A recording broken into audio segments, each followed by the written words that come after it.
Kembali lagi di episode yang ke-24 hari ini. Kami berdua, saya Mangku Sanjaya. Dan saya Pekak Suta, seperti biasanya kita akan bersama-sama kembali dalam 15 menit ke depan. Yap, dan kita masih di Aksara 1 podcast kita berdua. Jadi kita bahasanya sederhana, modern, tapi bahasnya warige. Tidak merupakan satu hal yang kuno, Hal yang kuno ya. atau klinik dan lain sebagainya. Ya, dan kita juga sementara masih belum visual ke YouTube, Kak Suta. Jadi kalau kita visual ke YouTube mungkin kaget ya. Ya, Jadi suatu kita saat- ngebahas warige yang dimana kita bukan seperti pakai belangkon bukan pakarnya juga ya. atau pakai baju hitam-hitam. No. Kita Jadi, biasa aja. Karena ini adalah warisan dari nenek moyang kita sendiri ya. Kita terlepas dari hal baik dan buruk yang disampaikan oleh warga itu sendiri. Ya. Ya. Oke, jadi istilahnya kita bukan masuk kategori orang-orang yang klasifikasinya indigo, bukan. Kita hanya orang-orang yang standar bisa membaca, bisa berbicara, bisa mendengar dan sebagainya. Jadi kita orang normal, bukan paranormal. Bukan orang-orang yang ingin meraih popularitas dengan menyampaikan informasi-informasi sehingga menimbulkan mindset atau pikiran-pikiran klinik ya yang tertanam di dalam pikiran masyarakat. Ya, jadi kita kembali lagi di episode yang ke-24 ini, Kak Suta. Melanjutkan kembali podcast kita, mengumpulkan wuku. Kita berada di wuku Mendangkungan saat ini karena hari Minggu kemarin kita berada di wuku Tambir. Ya. Nah, wuku Mendangkungan ini masuk ke horoskopnya itu masih ada 11-12 dengan Tambir, yaitu ada di Hemat. Ya. Nah, ada di Hemat. Ini masuk klasifikasinya itu 11-12 masuk di Hemat. Tapi ada perbedaannya nih para pendengar, mungkin yang lagi asik mendengar saat ini lagi santai di malam hari.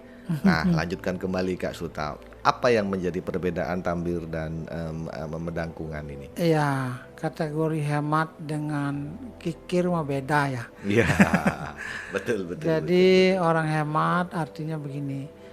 Kalau dalam hukum Mendangkungan dari beberapa sumber yang pernah saya baca, hemat dalam hal ini adalah bukan hemat hanya dalam bentuk materi ya. Mungkin dalam hal bekerja. Jadi bagaimana caranya efisiensi kerja itu bisa betul-betul bermanfaat.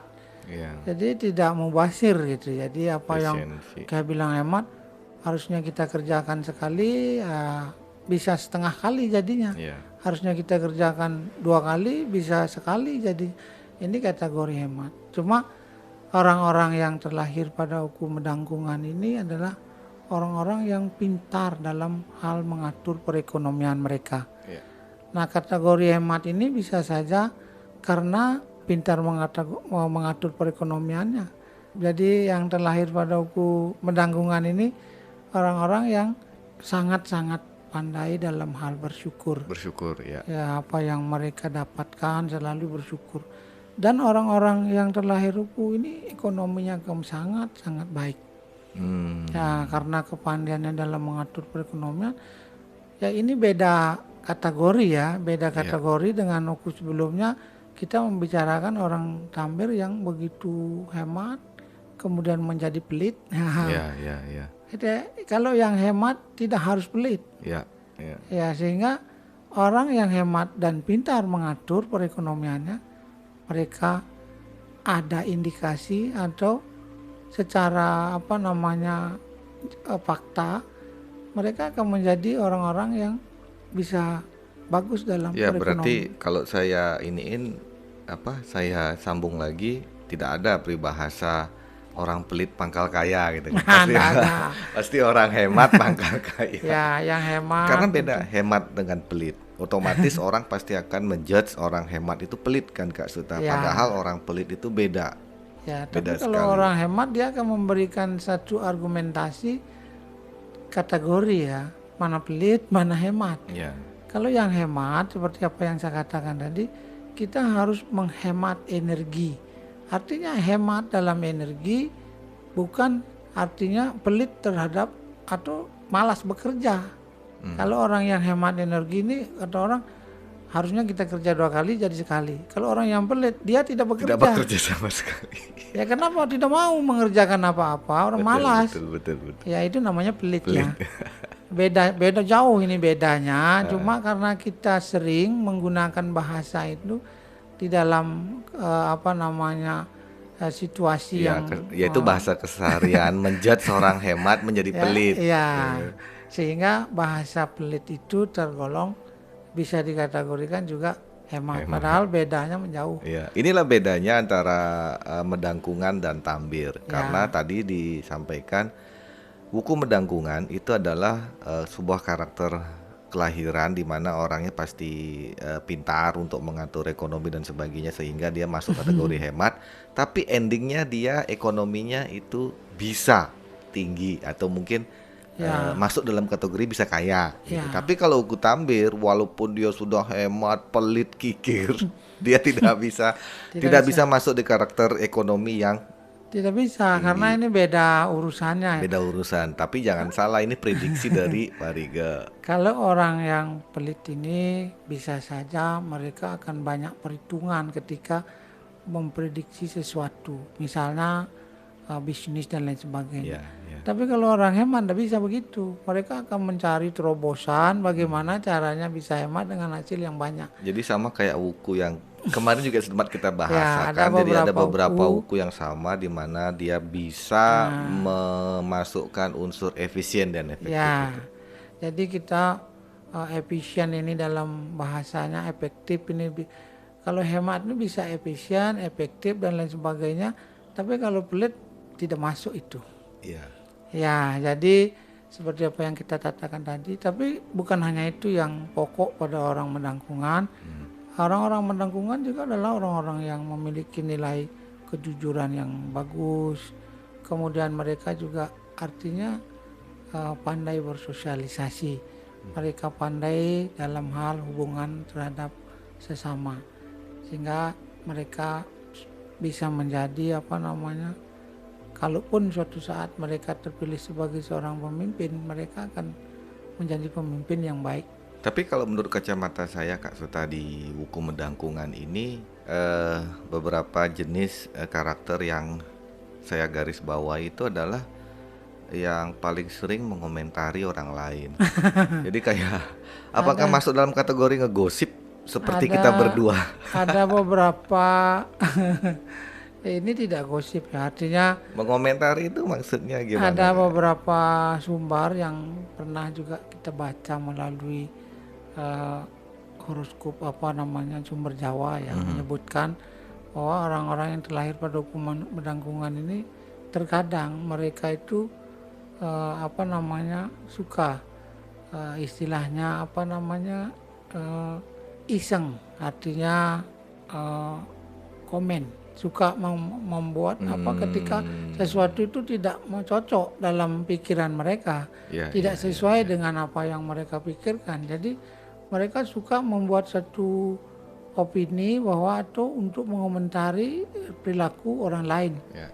Ketika orang lain berperilaku yang menurut mereka tidak sejalan atau tidak searah dengan mereka, bertentangan dengan mereka, mereka akan mengomentarinya dengan keras. Wow, berarti untuk zaman sekarang ini karena banyaknya sosial media, untuk yang wuku medangkungan harus pintar-pintar berkomentar dong Kak Suta ya. Jadi biar tidak menjadi sebuah hal-hal negatif kan, karena mungkin di zaman dulu kita sering dengar artis Indonesia yang sering bilang no comment. Jadi istilahnya no comment itu maksudnya ya memang tidak berani untuk mengomentari atau berkomentar di halayak banyak. Terkadang kan ada hal-hal tertentu yang tidak sewajarnya kita komentari.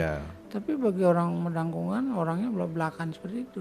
ya, Jadi ya. ketika mereka tidak suka ya udah dikomentari aja. Dikomentari Ya, ya. kalau Nah, memang enggak gitu. betul. Nah, ini juga menjadi warning juga kan untuk zaman sekarang ini di saat Ya, sosial media lagi seperti saat ini kan mudah untuk mengomentari orang, ya, apalagi sekarang juga ada apa namanya istilahnya cybercrime dan sebagainya ya.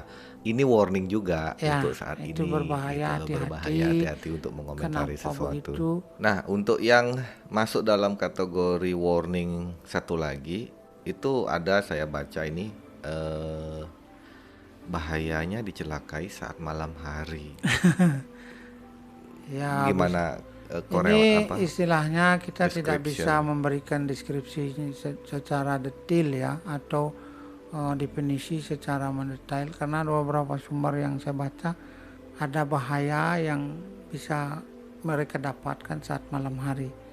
Jadi kadang-kadang kan ada sering kejadian, misalnya apa yang terjadi di malam hari, misalnya kecurian atau malah dibegal atau dirampok dan lain sebagainya.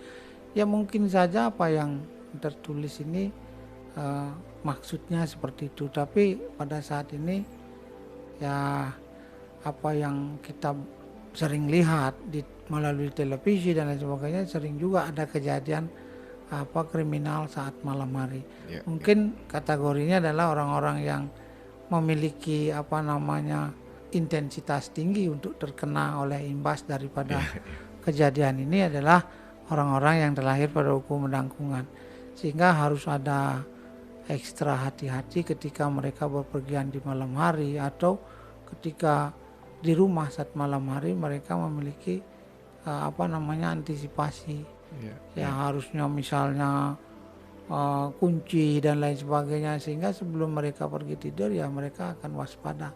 Jadi warning yang diharapkan ya seperti itu. ya. Tapi kalau dipikir-pikir benar juga ya Kak Suta. Kalau seumpama dalam sebuah kelahiran yang ada di buku ini ada disampaikan bahayanya dicelakai saat malam hari.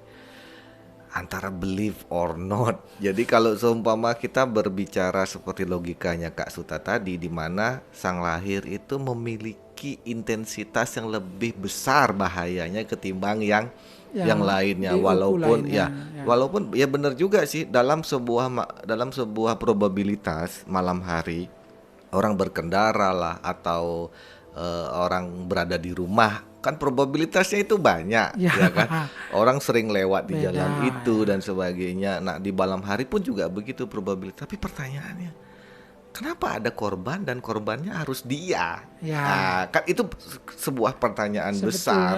Nah itu yang saya semua bilang believe orang or ya, not gitu loh kan. semua orang memiliki apa namanya kemungkinan, kalau secara teori kemungkinan memiliki bahaya yang sama. Ya, Misalnya orang-orang pariwisata yang bekerja di malam malam hari hari atau ya. pegawai-pegawai lainnya yang bekerja di malam hari.